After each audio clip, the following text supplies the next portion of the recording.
Olá, queridos, bem-vindos. Mais uma vez estamos aqui para compartilharmos a palavra de Deus.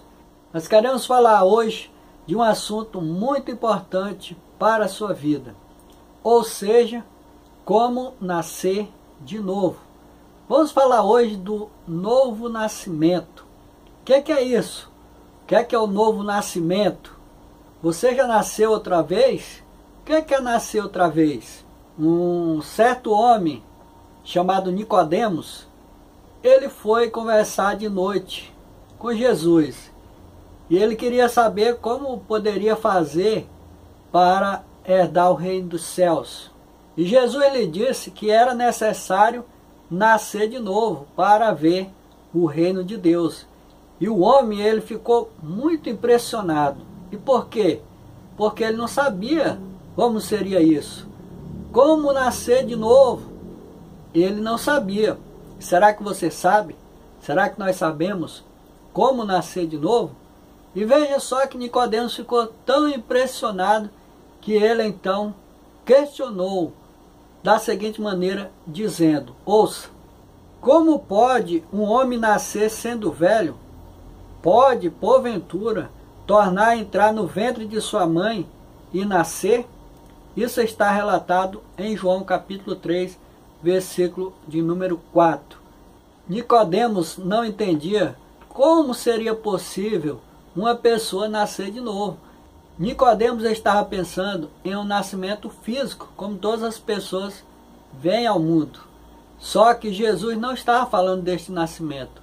E Jesus então explicou a Nicodemos que não estava falando do nascimento físico, pois ele diz o que é carne, e que é nascido do Espírito, é Espírito.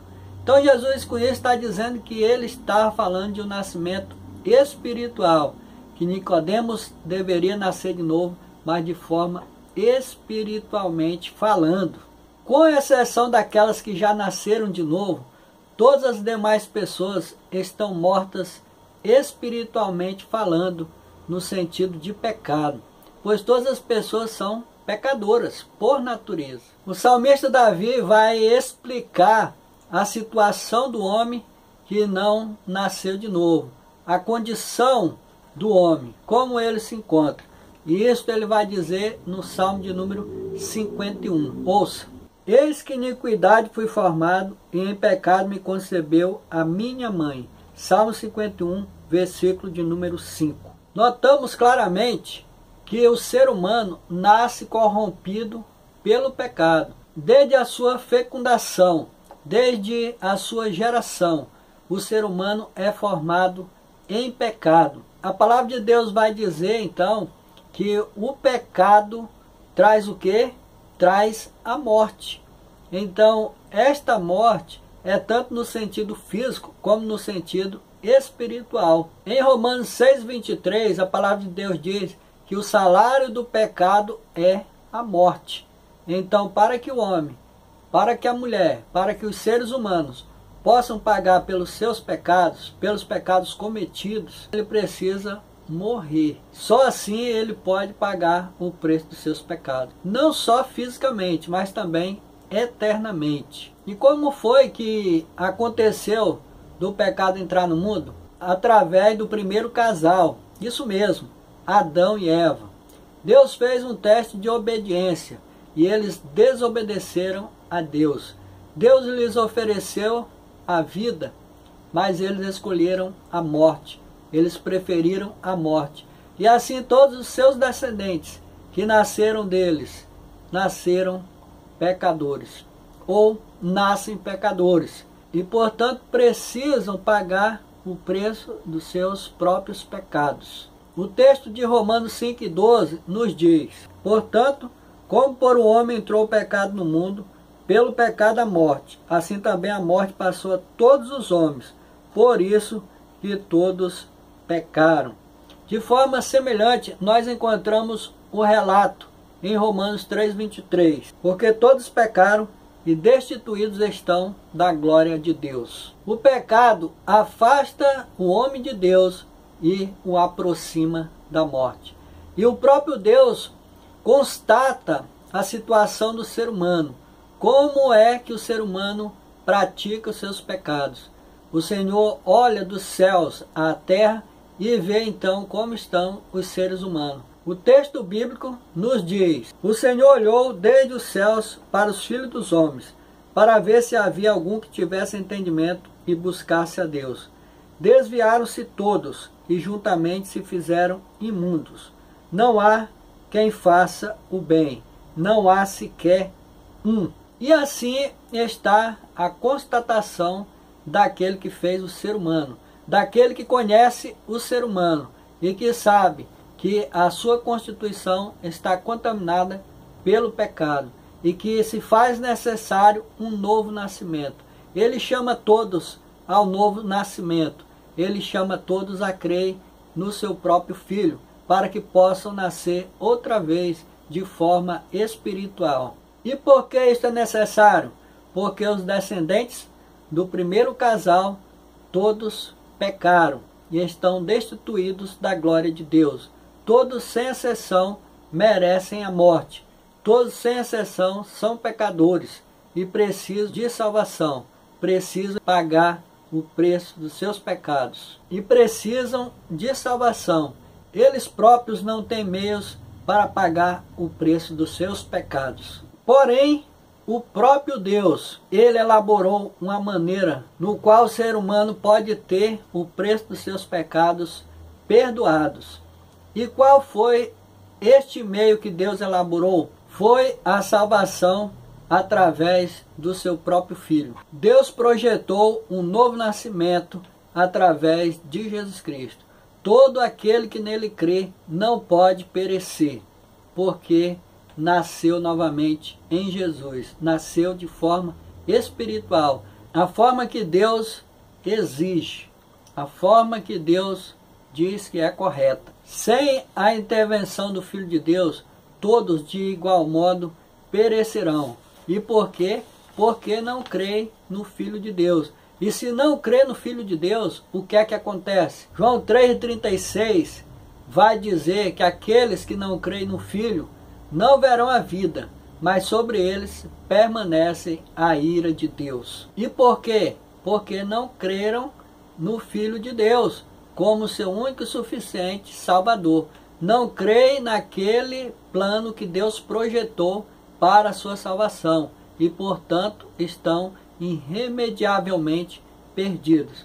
Se não for Jesus, não existe outra solução, não existe outro caminho. Somente Jesus é o verdadeiro caminho para a salvação de sua alma. O pecado tem um poder destruidor e precisa ser destruído por Cristo. Somente Jesus pode destruir o poder do pecado. Somente Jesus pode acabar com o pecado. Somente Jesus pode sanar a dívida que o pecador tem para com Deus por causa dos seus pecados. Se não for através de Jesus, então não há solução para nós. O pecado continuará a nos destruir e nos afastar de Deus.